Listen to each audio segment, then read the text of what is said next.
If you find yourself in a lockdown and you're like me, you're looking for movies to get your mind off feeling stuck, I made a small selection of real life documented stories about being stuck, made into movies. So without further ado, welcome to Geee Vlogs. And here are some real good movies to get you through a lockdown.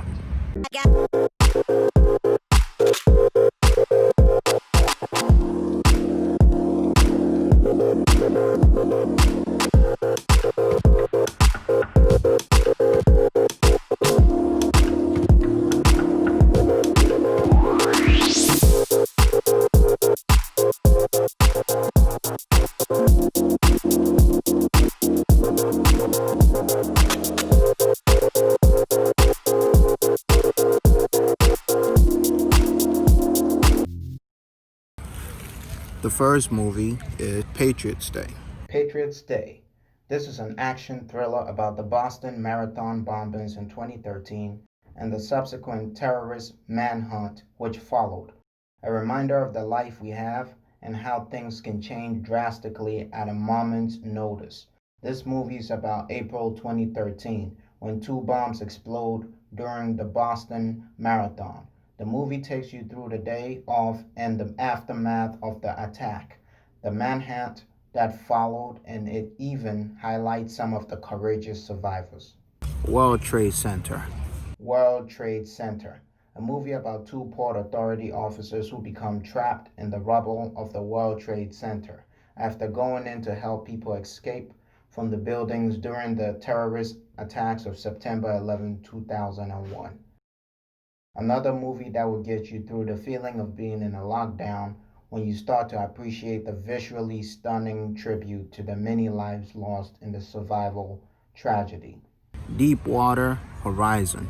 Deepwater Horizon. This is a movie about the 2010 tragedy when the offshore drilling rig called the Deepwater Horizon exploded, causing a massive fireball that killed several crew members, making it the worst oil spill in American history. Starring Mark Wahlberg, this is a movie about Chief Electronics Technician Mike Williams and his colleagues who find themselves fighting for survival as the heat and the flames become overwhelming. A movie about wits to make it out alive amid all chaos. Richard Jewell. Richard Jewell. This movie is set during the '96 Summer Olympics in Atlanta, where a security guard named Richard Jewell discovers a suspicious backpack under the bench in Centennial Park. With very little time to spare, he helps to clear the area until the device inside the bag explodes. Now known as the hero who saved lives, Jewell's own life starts to go worse when the FBI rather names him as the prime suspect in the bombing. This would make for a really good lockdown movie. All the Money in the World. All the Money in the World. In 1973, kidnappers demand $17 million from billionaire J. Paul Getty in exchange for his grandson's release.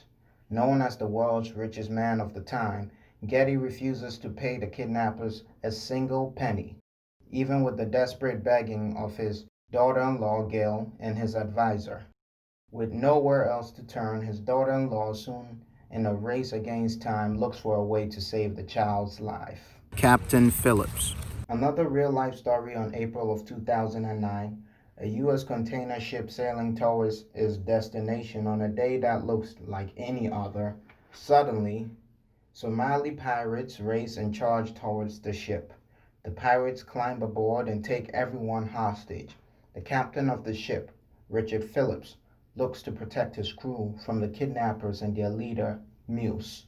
The pirates want millions of dollars, and Captain Phillips must use his wits to make sure everyone survives and returns home safely. Molly's Game.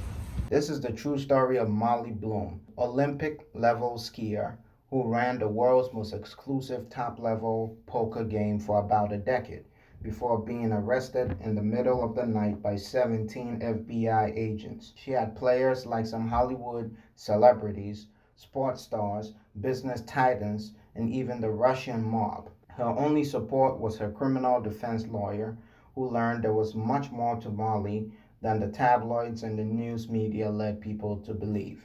Snowden. Very tired with the intelligence community, a top and high level contractor, Edward Snowden, leaves his job at the NSA. Now knowing that a lot of data is being collected to track all of our communication, not just from foreign governments and terrorist groups, but from everyday Americans, Snowden decides to leak this classified information and then becomes a traitor to some, a hero to others, and a fugitive from the law. Catch me if you can. This is the true story of Frank Abagnale, who worked pretending to be a doctor, a lawyer, and a co-pilot for a major airline, all before he turned 18. While a master of deception, he was also a brilliant forger whose skill gave him his first real claim to fame. At the age of 17, Frank Abagnale became the most successful bank robber in the history of the United States. This is the story of how an FBI agent, Carl Hanratty, makes it his absolute mission to arrest Frank and bring him to justice. But Frank always seems to be one step ahead of him. The next movie is 127 Hours. While exploring a remote canyon in Utah alone, a mountaineer and adventurer becomes trapped when a large boulder falls on his arm. Over the next 5 days, while trapped, Ralston examines his life and considers his options, leading him to make a painful choice so that he can save himself and try to make his way back to civilization, or remain pinned to the canyon wall and likely die. This is a real story based on Ralston's book, Between a Rock and a Hard Place. A movie set during World War II. An 8-year-old and his family leave Berlin to live near the concentration camp where his father had just become commandant.